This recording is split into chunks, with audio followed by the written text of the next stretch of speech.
Tonight on Geek Tank, we're going to look at all things horror that we can do in 30 minutes. So we'll be covering horror special effects and the horror genre in general, and tabletop horror games because it's Halloween! And this is our 5th Friday special, our very first one. Yes! Congratulations to us. Geek Tank. Geek Tank.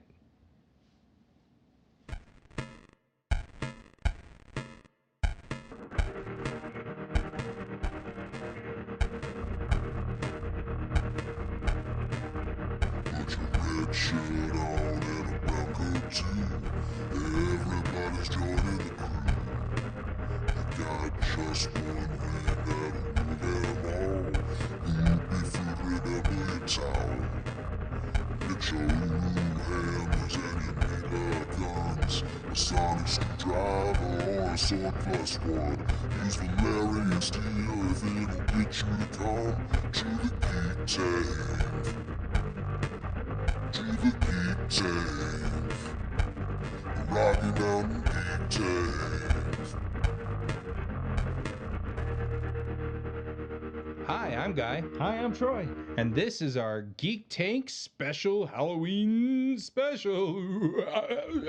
Everybody does a special. Yeah, well, we're special. I think we're special. We ride the special bus. We do. Isn't that your van? It is my van. Your van? I call it it's a special bus because it's not a bus, it's a van. It's a van. It's a What special makes van. it special? So we're doing Halloweeny stuff. We're doing Halloweeny stuff. That's us. So we figured to start off, we're going to do what we like to call a little Geek Tech special. Anytime we do something that's explaining how to, we call it Geek Tech because technically it's geeky. That is technically true.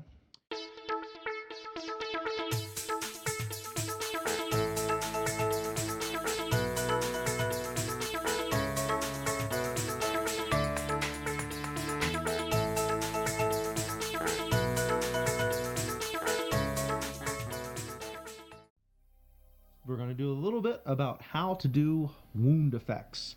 And you can elaborate using these same techniques to make a zombie if you want to make your face look all gooey like a zombie, or you can give yourself bullet wounds.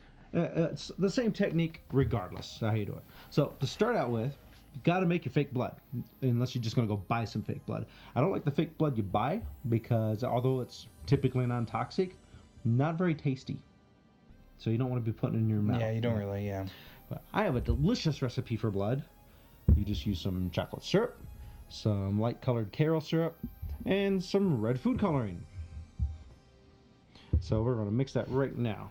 So it's roughly, you're going to use 50% of chocolate syrup, and we don't need a whole lot because we're just going to do a small little bit of damage to your body. Oh, muscles. Is it safety? No.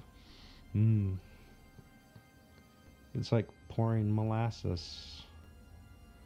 Did you know that in the black and white Alfred Hitchcock horror film Psycho, that for the shower scene, the blood that you see poured down the drain is just chocolate syrup? Because it won't make any difference in a black and white Black screen. and white screen. So if you're shooting a black and white film or doing black and white horror photos, then just use chocolate syrup. The thing I love about this mixture in this recipe is much like real blood, it is extremely dark to dark red when in mass, and then when spread thin, it gets to be a brighter red color, which with real blood, the more oxygen you mix in with real blood, the more red it gets. Right. So stir the sucker up. See if I might need a little bit more red food coloring in here. But if you want to have a Halloween party and serve desserts, you could have some Bloody Sundays, or Sundays Bloody Sundays, if you wish. It could happen. And just pour this on your ice cream, and it is delish. There we go. That's the right amount of red I'm looking for. Let me get that sucker right there. So I'll smear it all up in here so you can get a good look at that. And then real quick little example of that would be it, like that right there. Gooey red. So there you go. That's what my fake blood looks like. And as you can see, as it smears, it gets more red. Now, because it is food coloring, it will cause damage to clothing. Right. So be prepared that you might get a stain that you can't get out with this. But it's tasty. Nom, nom, nom. Nah. So it's you want to start out with a base for wherever the wound's going to be. Normally I'd use black, but I'm short on black, so anything dark works. So it's going to create a little spot there. This is going to look more like a exit wound for a bullet wound is what I would go for here. And if you wanted to make it more complete on the other side, we would do a smaller wound. What did you use? This is poison. Poison. I'm dying. Lasting color. So I use just any old thing I can grab. And this is sort of like a, it's not telling me, I think it's like a lipstick type. I think it looks like a lipstick. And I have some skin color actual just makeup that I bought right after Halloween on sale. And it's pretty close to your skin color, so it'll work for what we're doing. So Tasty. this here is your latex liquid, or as I call it, liquid latex. But you can see that they're dyslexic and switched it there, or maybe I'm the one who's dyslexic. This little bottle is about $8, and it will last you forever. And in fact, this technically expired because it says it expired in 06. That was a little ways ago. My gosh, that was before I went to Japan. Yeah. So this looks white, and in fact it is now, but as it goes on, it will get clear.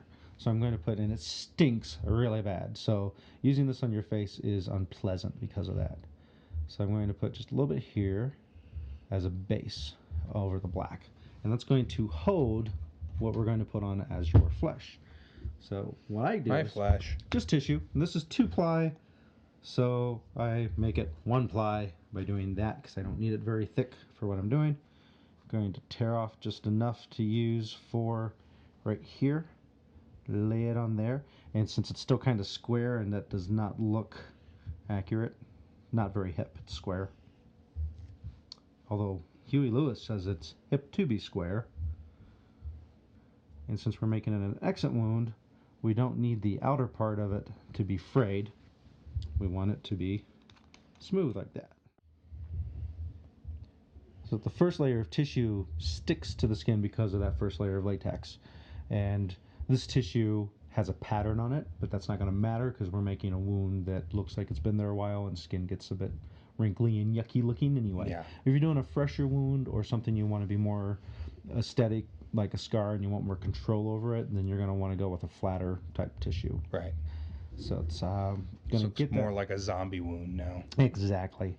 And we're going to now put a second layer of latex over the tissue to help hold it down. And the latex, when it dries, actually creates a small fake skin as well.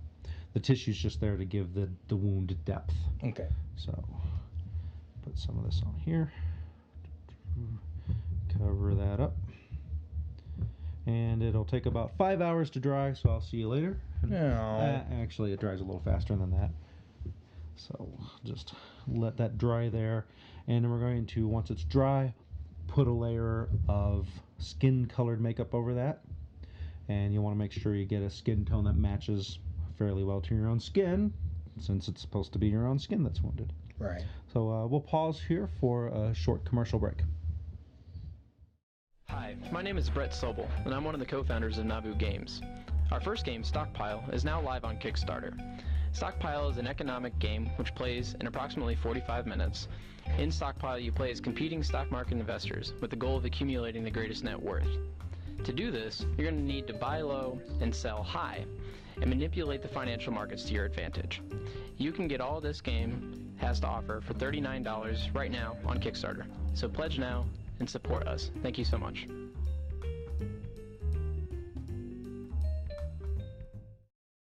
And we're back. And the wound has, the latex is dried, second layer, and we're now going to apply the skin type makeup on here. And what I buy is just anything I can find cheap, because Sure. I like to buy cheap stuff. So it's Walgreens is a great place to hit for that kind of stuff, especially they have a clearance end cap a lot of times, and you can find stuff 50 to 75% off if you hunt that down. Sure. And got that on there. And then normally I just use tweezers for this. I just happened to find a tiny little piece of metal from what I had in there before apparently just broke over time. I don't even know how that happened. I'm just going to use this to get in there and pick under the latex and the tissue and create my wound. So cut in here, and I'm basically going down until you scream ouch. I'm going down until I can see the black bottom part that I've put in there. And it's... Well, that's sinew. That's bone. Okay. Oh.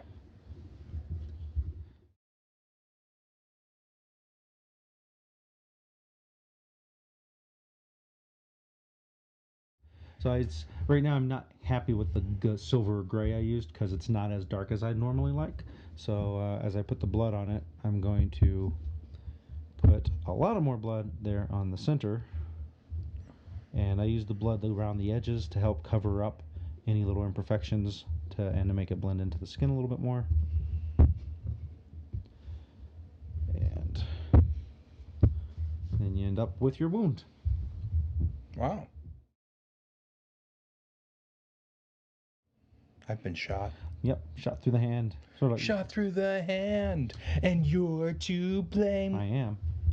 Yeah. Maybe like reverse stigmata. Yeah, it is I kind guess of like a stigmata reverse would go. stigmata. I guess it'd go either direction actually with stigmata. Yeah. It's kind of like a gunshot wound with an L. I know I've offended someone. Someone who didn't watch the show is offended. I'm sure. by that. And there you have it. Wound creation, fake wound creation 101. Making real wounds is far easier. Yeah. Here, I'll show you. More after this. Hi, this is Walter Koenig, and you're watching Rocky Mountain Geek Tank.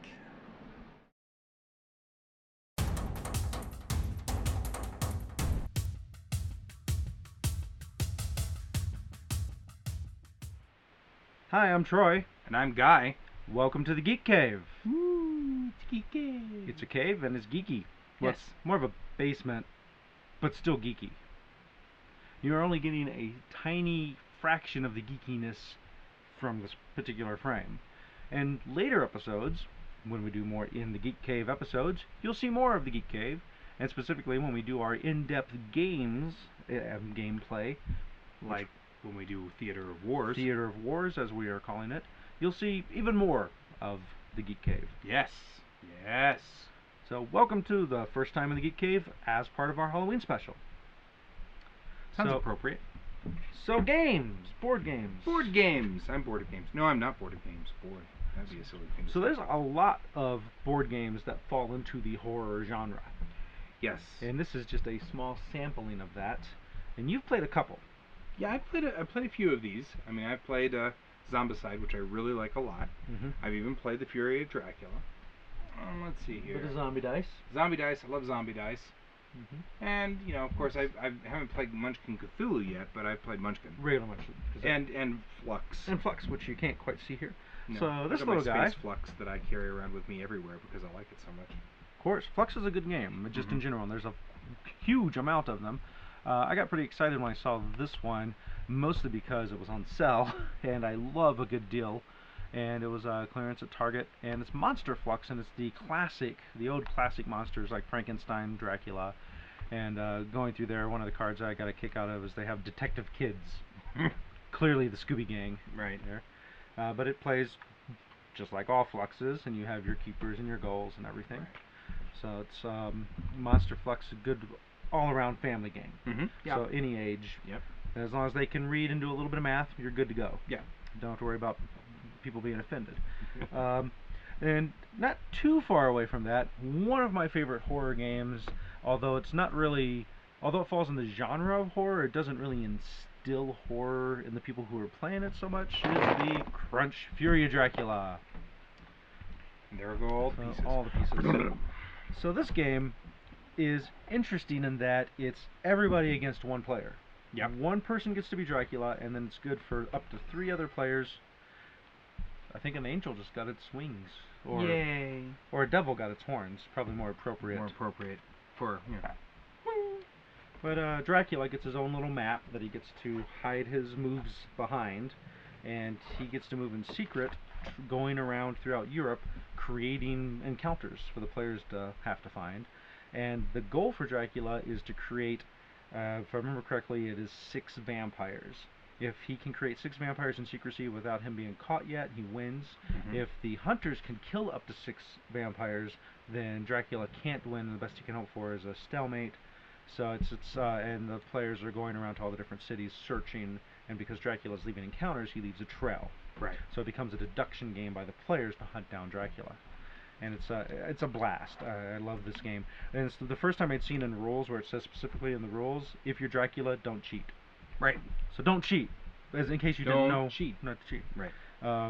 Well, I really like it because I mean it's getting closer. I personally have really gotten into recently, especially games that don't require me to fight you or you to fight me, because I've gotten over those. Right. And this is kind of close to It's it because closer. it's still teamwork involved.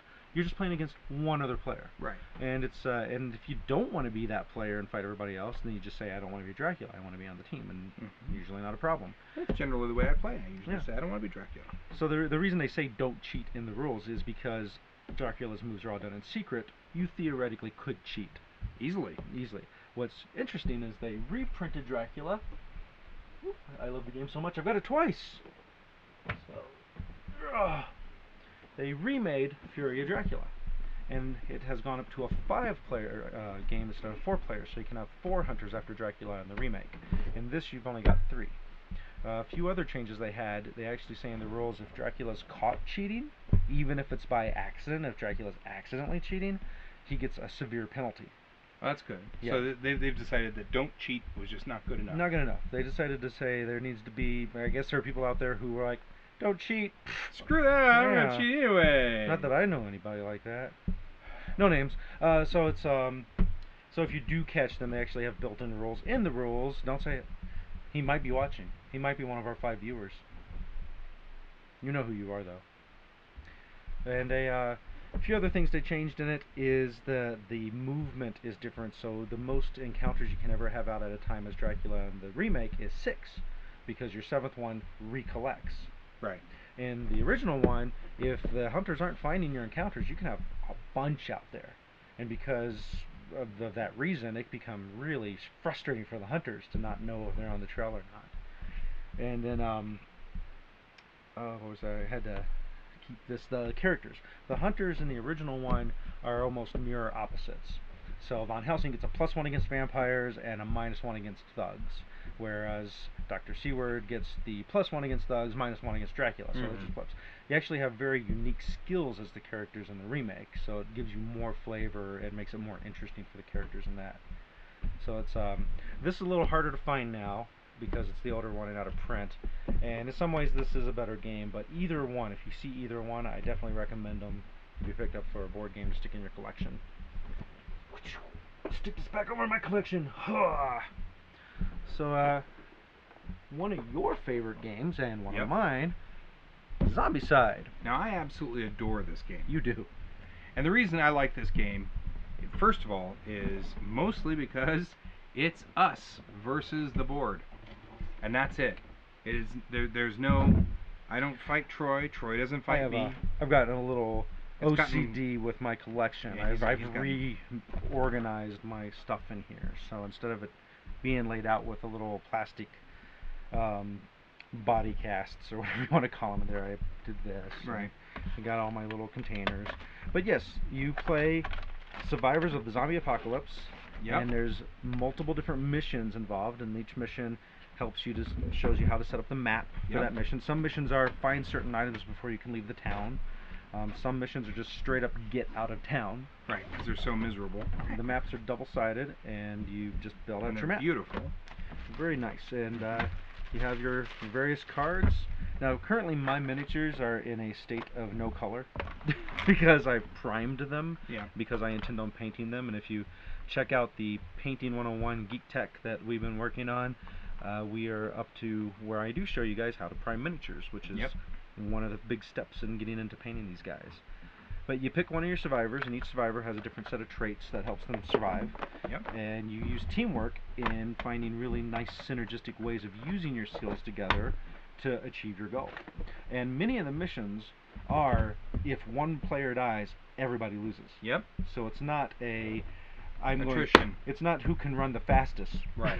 type Right. That's thing. the other thing I really like about this is it's encouraging you to play together. It's not just it encourages you to do this at the same time. It encourages you to help each other out. I really like this game. I really do too. Now, something to be aware of if you buy, for those of you, if you buy this game, normal market retail price is like $100. It is pricey for a game.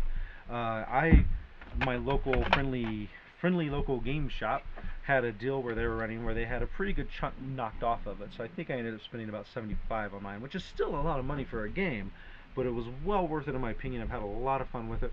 There's a couple of little house rule tweaks with it that we had found we wanted to do, and when we do our Theater of War, as we are going to do on Zombie Side, you will get to see our house rule all tweaks about it.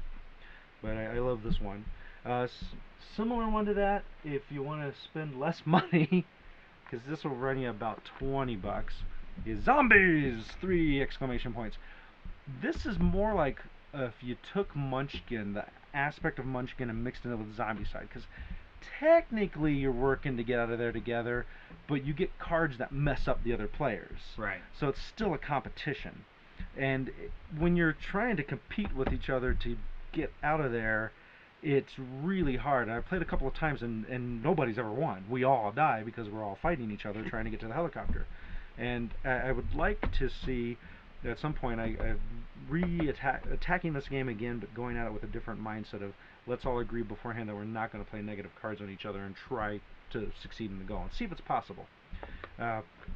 So even though I was only lukewarm on this game, I did end up picking up a few of the expansions. 7 copies. It's Zombies 2, Zombies 3, Zombies 4. And it's mainly, I think I was attracted because I love bad puns. Right. So Zombies 2 was Zombie Core, Zombie Right. Core. And Zombie 3 was Mall Walkers. And Zombie 4 was The End. And then one of the ones down the line actually was called Humans, where you play the zombies going after the humans. But we covered a couple zombie games, Zombie Flux, and did we miss something? No, I think that's what we were just going to mention the few that we Kind of a few that we're interested in. Yeah, that we really liked. So this is just a quick little overview for Halloween. Yeah. Hope you enjoyed our first in the Geek Cave. Right. It's kind of cool. We'll be returning back to the main studio after this, of course, but at least we're here now. It is cool. All right. Well, more after this. Come down to Adventurers Quarters. It's so cool. Ty fight the urge to come in. He walked right in, and he practically died from all the amazing cool stuff. Sooner or later, you should come check it out, because it is magical.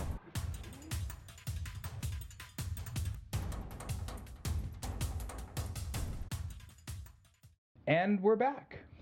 We're back, and we are going to be talking about Horror.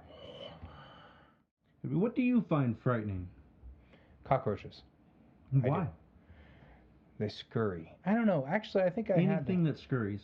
Yeah, I have a problem with cockroaches and like millipedes and beetles. What about mice? Mice scurry. I will get startled by mice, but in general, I don't actually freak out about them. So it's Right in the middle of our set comes a spider from the ceiling. I love this. That's awesome. He ran off that way. Is it above me? No, he came down from over there. Sweet. So do spiders scare you? If they kill me, they do. Well, then I'm dead. But right before I'm dead. You'd be terrified. Mm-hmm. So it's the that fear, which It's fear. we have as a survival trait. Mm-hmm. Something's about to kill you. It's good to notice it and Before do it something kills you. about it. And so it's most people's reactions are to fight or to run. So let's say some people just really love that adrenaline rush of the I gotta run or fight, and hence why horror movies genres are so popular, I think. And to me, I break them into two categories. You've got your psychological horror, which goes more of a isn't the situation really scary type fear, and then you have the boo, I'm gonna get you. I don't like the boo, I'm gonna get you. Those seem to be pretty popular. Yeah, I know. It's one of the reasons why I generally stay away from the entire genre. Mm-hmm. Not your cup of tea. No, not really.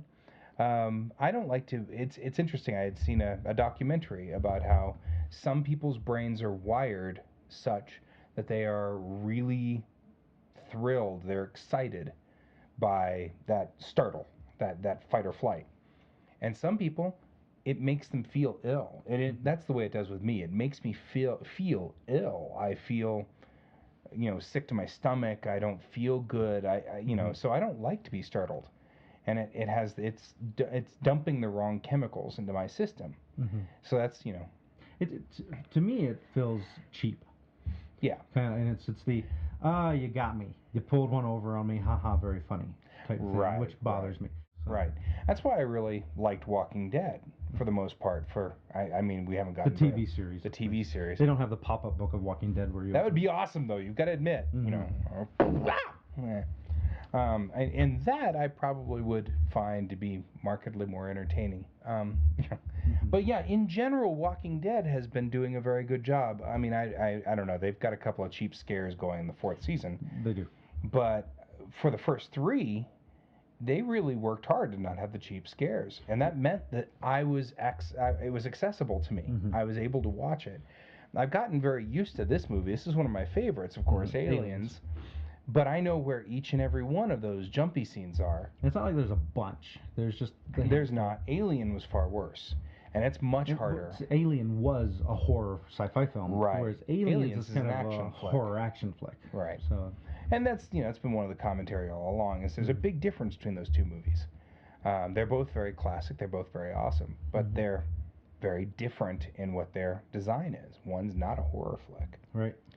But yeah, I think that's that's one of those things that big difference between what chemicals are flooded through your system. I don't know if there are a lot of people like me. I don't know. There might be more people like me. Well, I know there are people who just tend to avoid the whole genre altogether, and that it seems to target that age group of teenagers and young, middle 20-year-olds. Well, they like to be startled. Those are the same people. This is the same people who are like on the roller coaster, and you see the two people on the roller coaster ride with a little camera thing, and one of them's going, yay! And the other one's going, I just want to go home. I just want to go home.